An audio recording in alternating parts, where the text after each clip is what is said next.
So good morning guys. तो चलिए start करते हैं आज के यानी कि 22 अगस्त के इंपॉर्टेंट करंट अफेयर्स को। आज बहुत सारे अच्छे प्रश्न हमें देखने को मिलेंगे, जिसमें सबसे अच्छा प्रश्न ये रहा कि अभी हाल ही में केंद्र ने किस शहर का नाम बदलकर भगवान परशुराम जी के नाम पर करने को मंजूरी दे दी है। तो आंसर होगा जलालाबाद। तो अभी संस्कृति और धार्मिक भावना को दर्शाते हुए केंद्रीय गृह मंत्रालय ने उत्तर प्रदेश के शाहजहांपुर जिले के जलालाबाद कस्बे का नाम बदलकर भगवान परशुराम जी के नाम पर परशुरामपुरी करने को मंजूरी दे दी है। आपको बताऊं, कई लोग इस शहर को भगवान परशुराम जी की पौराणिक जन्मस्थली मानते हैं, जो कि सनातन धर्म के पूजनीय हैं, और उन्हीं के नाम पे अब जलालाबाद का नाम परशुरामपुरी होगा। ये आपको याद रखना है। अब ये नाम बदलने वाले प्रश्न है, इसी तरह से कुछ और इंपॉर्टेंट प्रश्न मैं आपको रिवाइज कराता हूं, ध्यान देना। आपको याद होगा महाराष्ट्र के खुलताबाद शहर का नाम बदलकर रत्नापुर किया गया था। उत्तर प्रदेश ने अपनी शून्य गरीबी योजना का नाम बदलकर doctor B are Ambedkar ji के नाम पे रखा। राष्ट्रपति भवन के दरबार हॉल का नाम बदलकर गणतंत्र मंडप हो गया और अशोक हॉल का नाम बदलकर अशोक मंडप। पुणे एयरपोर्ट का नाम जगत गुरु संत श्रेष्ठ तुकाराम महाराज के नाम पर हो गया। पोर्ट ब्लेयर को अब श्री विजयपुरम के नाम से जानते हैं। अयोध्या एयरपोर्ट महर्षि वाल्मीकि जी के नाम से जाना जाता है। राजपथ को कर्तव्य पथ कहते हैं। चंडीगढ़ एयरपोर्ट शहीद भगत सिंह जी के नाम से जाना जाता है। केंद्रीय तंबाकू अनुसंधान संस्थान सेंट्रल टोबैको रिसर्च इंस्टीट्यूट को अब National Institute for Research on Commercial Agriculture कहते हैं। अस्त्र MK3 मिसाइल, जो कि एक beyond visual range air to air missile है, इसका नाम बदल के अभी गांडीव कर दिया। कॉमनवेल्थ गेम्स फेडरेशन को अब कॉमनवेल्थ स्पोर्ट्स के नाम से जानते हैं। राजस्थान में फॉय सागर झील का नाम बदलकर वरुण सागर हो गया। उत्तराखंड की एक सुरंग है, जिसे पहले सिलक्यार सुरंग कहते थे, अब बाबा बौखनाक सुरंग कहते हैं। 4.5 किलोमीटर लंबी डबल लेन सुरंग है। भारत इंग्लैंड टेस्ट सीरीज का नाम बदलकर अभी एंडरसन तेंदुलकर ट्रॉफी रखा गया। उससे पहले भारत ऑस्ट्रेलिया टेस्ट सीरीज का नाम बदल के बॉर्डर गावस्कर ट्रॉफी किया गया था। पंचमणि वन्यजीव अभ्यारण्य जो मध्य प्रदेश में है, अब उसे भभूत सिंह वन्यजीव अभ्यारण्य के नाम से जानते हैं। बिहार का गया शहर को गयाजी कहते हैं। और राष्ट्रीय जन सहयोग एवं बाल विकास संस्थान का नाम बदलकर सावित्रीबाई फुले राष्ट्र महिला एवं बाल विकास संस्था कर दिया। और मुंबई के पुराने कर्नेक ब्रिज का नाम बदलकर सिंदूर ब्रिज हो गया। झारखंड में अटल मोहल्ला क्लिनिक का नाम बदलकर mother Teresa advanced health clinic कर दिया गया, मतलब मदर टेरेसा जी के नाम पे। ठीक है, तो ये नाम बदलने वाले कुछ इंपॉर्टेंट प्रश्न थे, हमने यहाँ पे रिवाइज कर लिए। लगभग 20 प्रश्न हमने रिवाइज करे हैं। ध्यान रखना, अगला प्रश्न देखते हैं। फिर अगले में पूछ रहे हैं, अभी हाल ही में प्रधानमंत्री नरेंद्र मोदी ने किस राज्य में ओंटा सिमरिया पुल का उद्घाटन किया? तो इसका तो सही उत्तर होगा बिहार में। तो आज प्रधानमंत्री मोदी जी उत्तर और दक्षिणी बिहार को जोड़ने वाली ओंटा सिमरिया पुल का उद्घाटन करेंगे। अच्छा, ये पुल किस नदी पर बना है? गंगा नदी पर। ये 6 लेन पुल है और इसकी लंबाई की अगर बात करें लगभग 2 किलोमीटर है। एग्जैक्ट मैं आपको बताऊं तो 1.865 किलोमीटर लंबाई है। तो ये नया पुल, पुराना जो पुल है राजेंद्र सेतु पुल, उसके समानांतर यानी कि पैरेलली बनाया गया है और ये पटना जिले के मोकामा को बेगूसराय से जोड़ेगा। ये पुल नेशनल हाईवे 31 पर बना है, जिसको बनाने की लागत आई है 1870 करोड़ रुपए। ठीक है, तो पुल का नाम याद रखना, ओंटा सिमरिया पुल बिहार में है, जिसका उद्घाटन मोदी जी ने किया। किस नदी पर बना है, लंबाई याद रख लेना। बाकी बिहार में इलेक्शन है तो चर्चा में बहुत है आजकल। एक बार मैं आपको लेकर के चलता हूँ बिहार। ये रहा मैप में बिहार। कैपिटल पटना हो गई। मुख्यमंत्री नीतीश कुमार, गवर्नर है आरिफ मोहम्मद खान। बिहार दिवस उसी दिन होता है जिस दिन वर्ल्ड वाटर डे होता है, यानी कि 22 मार्च को। वाल्मीकि नेशनल पार्क है यहाँ पे। राजगीर वाइल्ड लाइफ सेंचुरी है। कैमूर वाइल्ड लाइफ सेंचुरी है। कुछ करंट अफेयर्स के प्रश्न भी देख लो एक बार। अभी भारत के परमाणु यानी कि स्मॉल मॉड्यूलर मिशन के तहत पहला परमाणु ऊर्जा प्लांट, ऊर्जा संयंत्र, ये कहाँ पर स्थापित होगा?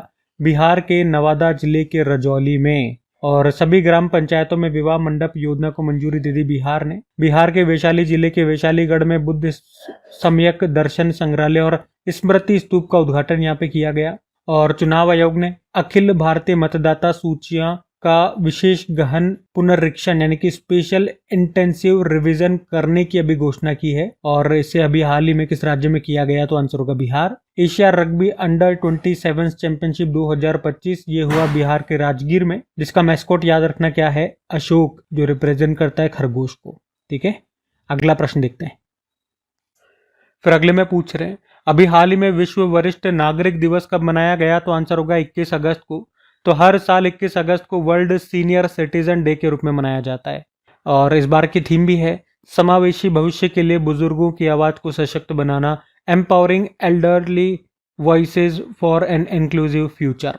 और वैसे 21 अगस्त को एक और दिवस होता है, विश्व उद्यमी दिवस, वर्ल्ड एंटरप्रेन्योरशिप डे। अच्छा, ये वृद्ध जनों से, वरिष्ठ नागरिकों से संबंधित दो और दिवस मैं आपको बता रहा हूँ। एक अंतर्राष्ट्रीय वृद्धजन दिवस होता है, वो 1 अक्टूबर को होता है, और एक विश्व बुजुर्ग दुर्व्यवहार दिवस होता है, वो 15 जून को होता है, तो साथ में वो भी याद रखना। अब दिवस वाला प्रश्न है, चलो अगस्त के सारे इंपॉर्टेंट डेज एक बार फिर मैं आपको रिवाइज करवा देता हूँ। देखो, 1 अगस्त को 4 दिन मनाए थे, राष्ट्रीय पर्वतारोही दिवस, world wide web day, world lung cancer day और मुस्लिम महिला अधिकार दिवस। 3 अगस्त को नेशनल ऑर्गन डोनेशन डे, 6 अगस्त को हिरोशिमा डे, 7 अगस्त को महाराष्ट्र ने MS स्वामीनाथन जी की जयंती को सतत कृषि दिवस मनाया, और राष्ट्रीय हथकरघा दिवस भी होता है, भाला फेंक दिवस भी होता है। 8 अगस्त को भारत छोड़ो आंदोलन दिवस यानी कि अगस्त क्रांति दिवस होता है। 9 अगस्त को विश्व के स्वदेशी लोगों का अंतर्राष्ट्रीय दिवस, 10 अगस्त को वर्ल्ड लायन डे, 10 अगस्त को ही वर्ल्ड बायोफ्यूल डे, 12 अगस्त को इंटरनेशनल यूथ डे और वर्ल्ड एलिफेंट डे, 13 अगस्त को विश्व अंगदान दिवस, 14 अगस्त को विभाजन विभीषिका स्मरण दिवस, 19 अगस्त को वर्ल्ड फोटोग्राफी डे और वर्ल्ड ह्यूमैनिटेरियन डे, और 20 अगस्त को सद्भावना दिवस, अक्षय ऊर्जा दिवस और वर्ल्ड मॉस्किटो डे के रूप में मनाया।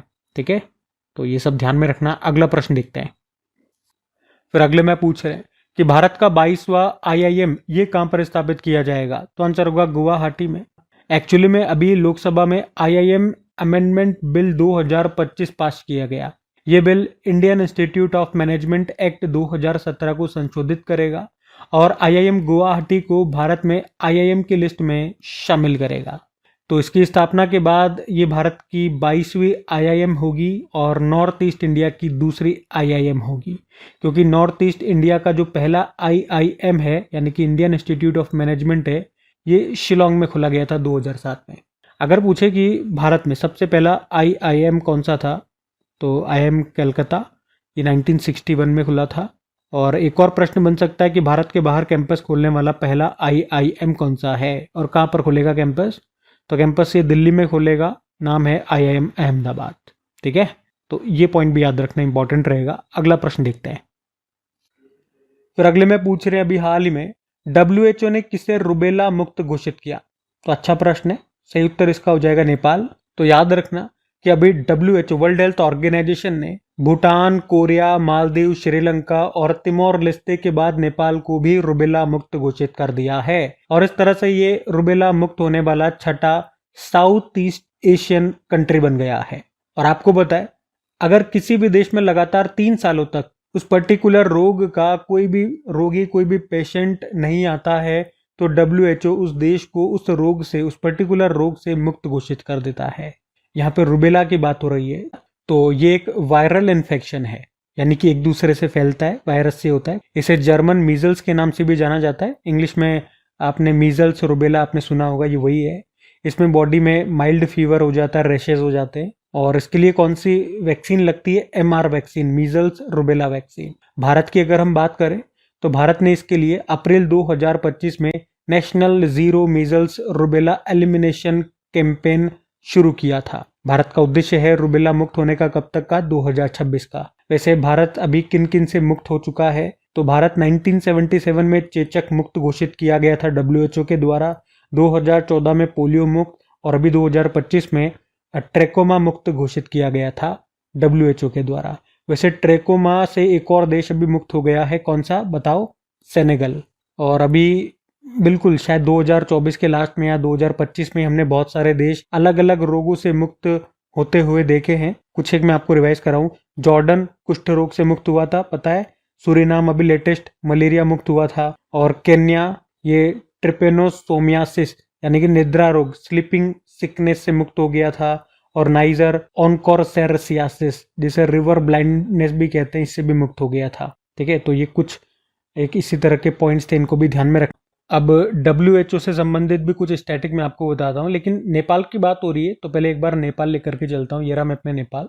कैपिटल काठमांडू हो गई है, करेंसी है नेपाली रुपया, प्रेसिडेंट है रामचंद्र पौडेल और प्रधानमंत्री हैं KP शर्मा ओली। अच्छा, नेपाल भारत के कितने राज्यों से सीमा लगाता है, 5 राज्यों से। आप देख सकते हो, उत्तराखंड हो गया, इधर उत्तर प्रदेश हो गया, इधर बिहार हो गया, या पश्चिम बंगाल भी है थोड़ा सा, और इधर सिक्किम तो है ही सही। अब WHO की बात हुई है, तो WHO मतलब वर्ल्ड हेल्थ ऑर्गेनाइजेशन स्थापना होती है 7 अप्रैल 1948, हेडक्वार्टर जेनेवा स्विट्जरलैंड हो गया, हेड है टेड्रोस अधानोम। कुछ करंट अफेयर्स के प्रश्न और भी मैं आपको रिवाइज करवा दूं, चलो WHO से। तो WHO ने पहली बार इबोला वैक्सीन का ट्रायल किस देश में शुरू किया था, युगांडा। WHO ने विश्व फार्माकोपिया की 15वीं अंतर्राष्ट्रीय बैठक आयोजित की थी भारत में, नई दिल्ली में। और अमेरिका और अर्जेंटीना ये WHO से अलग हो चुके हैं। भारत ने लिम्फेटिक फाइलेरियासिस, जिसे एलिफेंटियासिस या हाथी पांव भी बोलते हैं, इसको कब तक खत्म करने का लक्ष्य रखा? 2027। और WHO ने अभी आयु अनुकूल शहर के रूप में किसे मान्यता दी? कोझिकोड, केरल को। उसके अलावा WHO के द्वारा मलेरिया मुक्त प्रमाणित होने वाला अमेजन क्षेत्र का पहला देश अभी सूरीनाम बना, पढ़ लिया हमने। सेनेगल देश को WHO के द्वारा ट्रेकोमा फ्री घोषित किया गया। ठीक है, ये एक पॉइंट और याद रखना, जो मैंने आपको 4-5 देश आगे बताए थे उसमें ये रह गया था, सेनेगल वाला ट्रेकोमा मुक्त घोषित किया गया। अच्छा, शायद बता दिया था, मैंने कहा था ना कि भारत भी हो गया है, उसके अलावा सेनेगल भी हो गया है। बता चुका हूँ। एक और देखो, ये हर्बल औषधि सुरक्षा और विनियमन पर WHO IRCH कार्यशाला कहाँ पर आयोजित की गई? तो भारत में। कहाँ पे? उत्तर प्रदेश के गाजियाबाद में। तो ये सारे पॉइंट्स ध्यान रखना। अगला प्रश्न देखते हैं। फिर अगले में पूछ रहे हैं कि 130वां संविधान संशोधन विधेयक 2025 किस अनुच्छेद को संशोधित करेगा? तो आंसर होगा आर्टिकल 75।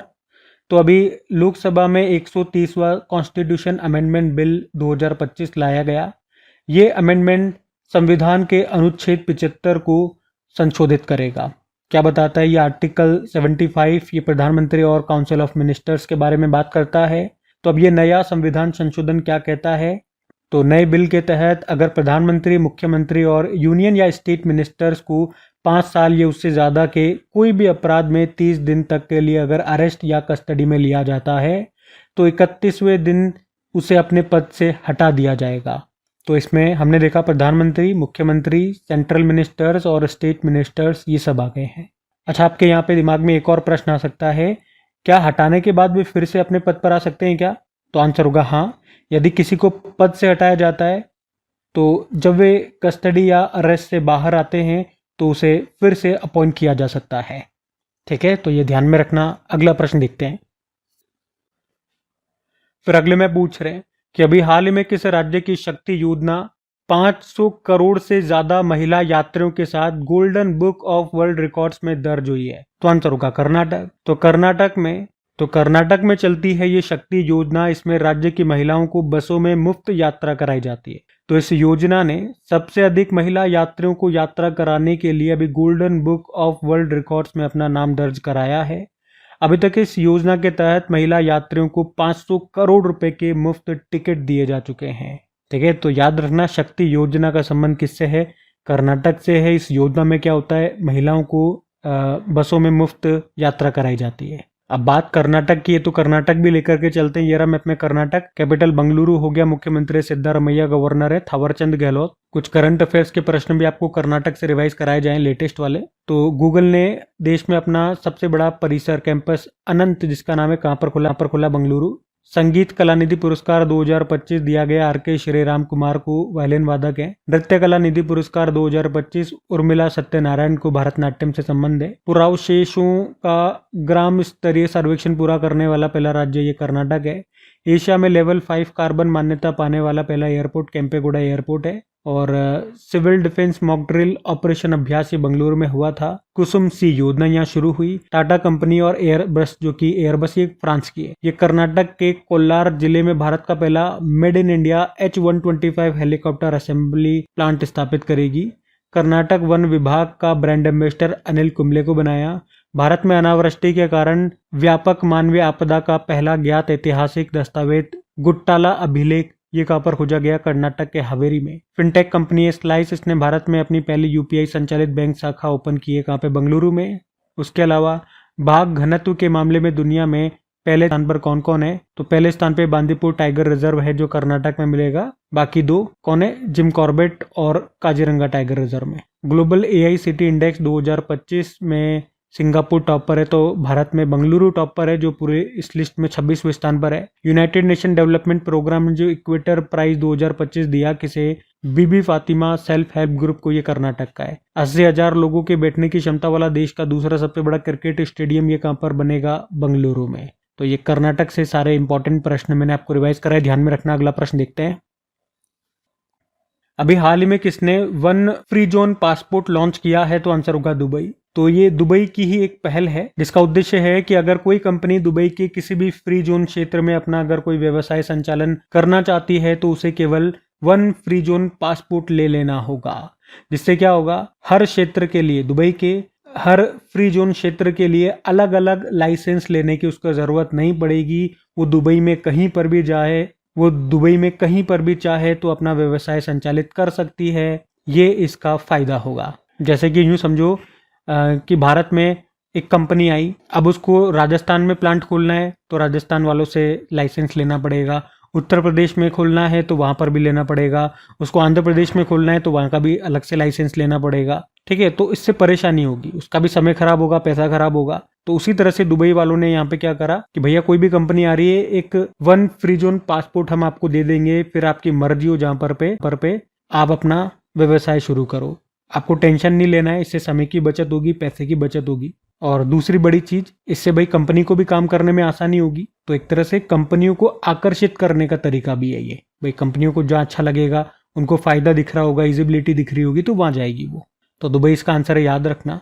दुबई से ही कुछ पॉइंट्स मैं आपको याद दिलाऊं तो अभी जो 12वां वर्ल्ड गवर्नमेंट समिट 2025 हुआ, दुबई में हुआ था। भारत जो है ये 2024 में किस शहर में एफडीआई फॉरेन डायरेक्ट इन्वेस्टमेंट का सबसे बड़ा विदेशी निवेशक था? दुबई। दुनिया की पहली 100% पेपरलेस गवर्नमेंट ये बनी दुबई। दुबई ने ही दुनिया की पहली एयर टैक्सी सेवा शुरू की। कौन सा आईआईटी दुबई में इंटरनेशनल रिसर्च सेंटर खोलेगा? आईआईटी मद्रास। ठीक है, तो ये पॉइंट्स ध्यान में रखना। अगला प्रश्न देखते हैं।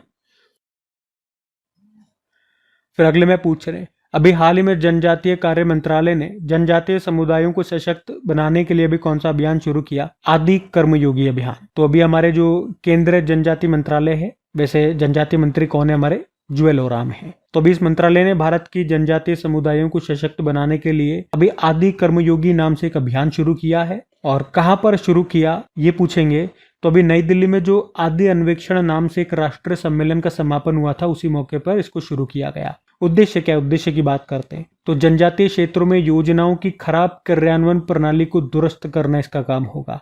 मतलब सरकार जनजातीय समुदायों के लिए बहुत सारी तरह की नई तरह की योजनाएं लेकर के आती हैं, पर उन सब योजनाओं का लाभ उनको नहीं मिल पाता है, क्योंकि ये योजनाएं उन तक पहुंच ही नहीं पा रही हैं, उनको इसके बारे में पता ही नहीं है, तो फिर उन्हें इसका लाभ कैसे मिलेगा? तो अब इसके लिए गांव-गांव में आदिवासी केंद्र, कार्यशालाएं और वॉलेंटियर्स की सहायता से इन योजनाओं को जनजातीय समुदायों तक पहुंचाया जाएगा, ताकि एक्चुअल में जिनके लिए ये शुरू की जाती है योजनाएं, उनका फायदा उनको मिल सके, इन योजनाओं का फायदा उठा करके वे सशक्त बन सके। ये इसका उद्देश्य है। और आप कह सकते हो इसे दुनिया की सबसे बड़ी जनजातीय नेतृत्व कार्यक्रम भी कहा जा रहा है। तो याद रखना, आदि कर्मयोगी अभियान इसका नाम है। और जनजातीय से संबंधित कई तरह के प्रश्न बनते हैं, कुछ एक इंपॉर्टेंट मैं आपको रिवाइज कराऊं।